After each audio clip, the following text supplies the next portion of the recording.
नमस्कार मंडळ.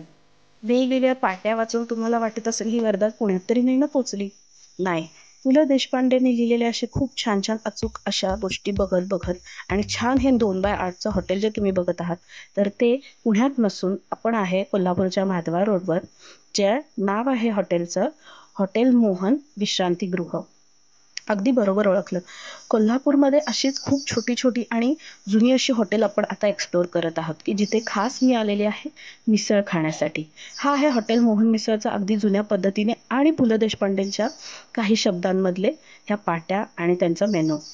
तर आपण आज खास आलेलो आहोत मिसळ खाण्यासाठी.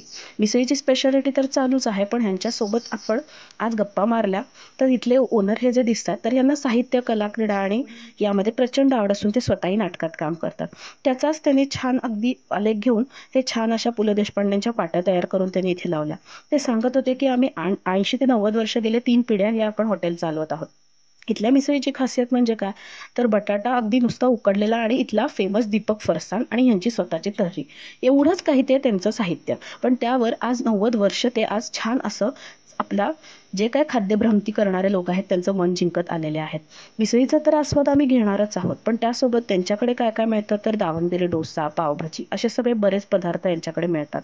आम्ही तर खात होतोच, पण त्याचसोबत आम्हाला लक्षात आलं की आमची जशी तर्री मारणं चालू होतं, छान आपलं मस्त आस्वाद घेणं चालू होतं, तसंच काही गृहस्थ इथे लांबून लांबून आले होते. हे गृहस्थ जे आता तुम्हाला दिसणार आहेत ते आलेत नागपूरहून. महालक्ष्मीचं दर्शन घेतलं तर थेट ज्योतिबा रोडवरून आले होते आपल्या मोहन हॉटेलला. इथला त्यांनी छान आहे असा फीडबॅक दिल्यानंतर तुम्हालाही वाटलं असेल की आपण कधी ट्राय करणार आहोत.